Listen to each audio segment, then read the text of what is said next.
Selamat pagi, apa kabar Jess? Komen ini saya replay pakai VT ya. Pak, kalau udah gak punya empedu, ya empedu berarti punya masalah ya waktu itu ya, berarti ya empedunya diambil berarti. Salah satu orang yang saya kenal gak punya empedu itu kalau saya gak salah adalah Pak Dahlan Iskan. Itu yang kalau saya gak salah ya. Beliau tidak punya empedu karena diangkat. Apa yang nggak boleh dimakan? Dan bapak ini apa dokter? Bukan, saya bukan dokter bu. Saya brutalem. Saya bukan dokter. Tapi saya pejuang kesehatan, ya, yang mau memperjuangkan hak-hak masyarakat supaya hidup sehat dan tidak terkena kartel farmasi. Itu saya. Makanya akun saya dimusuhin banyak. Akun saya diban-ban terus. Udah 8 akun hilang. Dan omongan saya dari dulu sampai sekarang sama. Mengajari masyarakat untuk memiliki pola makan yang disesuaikan dengan siklus tubuh. Sehingga dia bisa terbebas dari farmasi. Dan akibat terbebas dari farmasi, dia tidak kena kremasi. Itu tujuan saya seperti itu. Nah, tergantung dia suka apa tidak, ya itu urusannya masing-masing. Dia menerima apa tidak, itu urusannya masing-masing. Kan omongan saya bisa di-counter, bisa dicek, bisa dipelajari sendiri, tidak ada masalah. Dan sekarang ini yang menyuarakan seperti yang saya suarakan bukan cuma saya, tapi banyak banget. Ada seorang doktor profesor dari Australia, Pak Felix, itu keren banget. Terus ada lagi dokter, siapa itu yang dari Amerika itu, orang Indonesia. Terus kemudian ada lagi Bu Niken Tanteo Sudibyo, ada lagi Dokter Saidu, ada lagi Dokter Cahyono, ada lagi Dokter Han itu juga oke. Dokter Han itu pemahamannya oke, ya, top beliau ini. Terus kemudian ada dokter siapa itu yang mempromosikan D3K2 magnesium bla-blaan itu juga oke, ya. Suheri atau siapa itu, ya. Kamu bisa bandingkan omongan saya. Kalau saya berbicara karena dasar pengalaman, saya mengalami dari pola yang saya lakukan, sehingga saya share, saya bagi ke teman-teman semua. Empedu itu adalah bagian tubuh yang membantu insulin mengelola gula darah. Sehingga kan gini, tubuh ini kan terdiri dari sekian banyak organ, ya. Organ satu dengan yang lain kan saling membutuhkan. Jadi kalau satu organ kena, yang lain terasa, yang lain bermasalah. Itu kan seperti itu.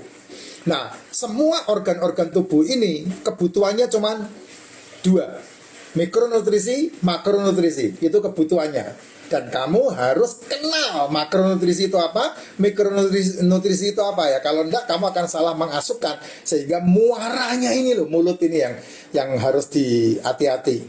Kalau lingkungan kan kamu enggak bisa menolak, ya. Burung terbang di atas kepala, kamu nggak bisa mengusir. Tapi yang bisa kamu lakukan adalah ketika burung itu hinggap di kepalamu, kamu bisa menepisnya. Apalagi sampai kamu mengizinkan burung itu bertelur, wah itu udah kelewatan itu. Itu kebodohan anfaidah yang harus kamu revisi cara berpikirnya. Ya, jadi penawaran makanan ini enak, obat ini aman, itu semuanya sah-sah aja karena sudah ada di sekeliling kita. Nggak ada masalah itu. Itu burung terbang di atas kepala. Kamu nggak bisa melarang. Tapi kamu bisa melihat detail per detailnya untuk kamu memilah, memutuskan. Ini ya, ini boleh, ini itu tidak boleh, ini silahkan, ini jangan. Itu kamu harus memilihkan, memilih untuk dirimu sendiri. Kayak saya memutuskan, saya bangun pagi minum racikan Makjin. Ini keputusan saya. Racikan yang saya temukan ketika saya bermasalah, jantung saya bengkak, bocor 30%, dan saya harus dicincin. Saya menemukan racikan ini. Tentunya dengan pembelajaran yang sangat luar biasa ya. Saya menemukan ini dan kemudian saya coba ke diri saya. Dan ini tahun kelima saya minum. Dan akibat dari apa yang saya dapatkan minum ini, setiap pagi bangun tidur, saya stop farmasi. Semenjak April 2022. Stop, total, tidak ada farmasi lagi. Saya bisa membuat tubuh saya sama persis ketika saya berusia 30 tahun. Sehatnya, kekuatannya, jelek-jelek gini nge-gym Jess. Sekarang angkatan saya nge-gym itu 20 kilo kanan kiri, jadi 40 bench press-nya. Naik sepeda saya bisa 48 kilo naik sepeda. Itu yang saya buktikan ke dirimu. Minum racikan dengan pola makan yang sesuai dengan siklus. Nah, itu akan menyembuhkan banyak hal. Kenapa? Karena masalah penyakit dalam tubuh itu hanya 3. Degeneratif, di mana sel-selmu gagal meregenerasi. Kenapa sel gagal meregenerasi? Karena kamu tidak mengasupkan makronutrisi dengan baik dan mikronutrisi dengan baik, sehingga selmu gagal meregenerasi. Sel gagal meregenerasi, dan kemudian akibat gagal meregenerasi ini komplikasi. Ya, gara-gara gagal meregenerasi dan terjadi komplikasi, maka kamu bermasalah di metaboliknya. 3 penyakit ini aja yang kamu selama ini keluhkan dalam tubuhmu. Kalau masalah kecelakaan, kamu harus dioperasi, itu beda lagi ya. Itu ranahnya konvensional medicine namanya. Kalau ranah saya ini functional medicine, yang sebetulnya manusia tidak membutuhkan farmasi, karena bisa diatur sendiri dengan mengasupkan nutrisi ke tubuh. Nah, kenapa? Karena 2 hal yang berhubungan dengan kesehatan kamu abaikan. Makronutrisi, mikronutrisi. Makronutrisi ini adalah protein, lemak, karbohidrat. Mikronutrisi ini adalah mineral dan vitamin. Ini asupannya kurang. Yang kamu asupkan ke dalam tubuhmu hanya salah satu dari makronutrisi, yaitu karbohidrat. Sehingga kamu mengkambing hitamkan protein, kamu mengkambing hitamkan hewan, lemak hewan yang kamu makan. Bangun tidur nasi, bangun tidur nasi, bangun tidur nasi, siangnya nasi juga, malamnya nasi juga. Kelebihan Jess. Nah, selmu gagal meregenerasi. Nah, nasi kan makanan, Pak. Tidak, nasi itu gula. Nasi, jajan, jejen, jijin, tepung, gorengan, gula. Itu tubuhmu mengenal mereka semua itu gula. Pak, kalau nasi diganti nasi merah, Pak, sama, itu gula juga. Pak, kalau nasi diganti dengan singkong, Pak, ubi, Pak, sama, itu gula juga, Jess.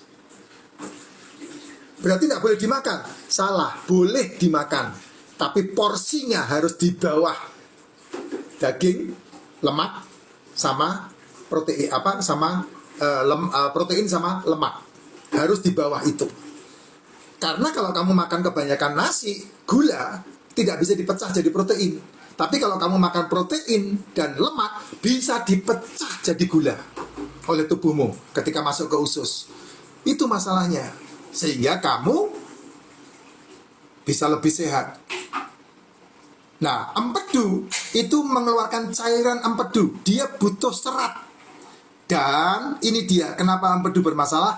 Karena kamu tidak pernah mengasupkan lemak untuk empedu, yang ketika berproses dengan cairan empedu, serat dan lemak, itu membantu insulin untuk mendeliver gula darah dengan baik. Dan kamu kelebihan di situ. Ya sudah.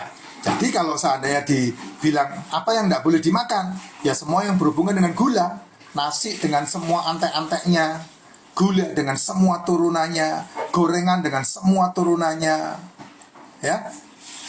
Itu yang tidak boleh. Tepung dengan semua turunannya. Ya mulailah mengasupkan telur, ikan, daging, seafood. Nah, ini yang kamu masak, maka sudah mengandung yang tadi saya bilang jangan. Yang tadi saya bilang dibuang. Ikan, daging, telur, seafood dimasak, sudah mengandung karbo. Karbo itu gula. Telur, ikan, daging, seafood itu sendiri ketika masuk ke lambungmu, diolah, dicerna oleh lambung, kemudian masuk ke usus, usus memecahnya, bisa menjadi karbo atau bisa menjadi gula. Itu masalahnya. Nah, tubuhmu ini kecerdasannya kamu yang merusak sendiri. Yang kamu asupkan gula lagi, gula lagi, gula lagi, gula lagi. Pagi bangun tidur gula, ketemu teman gula, nongkrong gula, kongko gula, cemilan gula lagi. Ya gimana kamu bisa mau membuat kesehatan tubuhmu sendiri? Itu Jess. Ya, sehat selalu.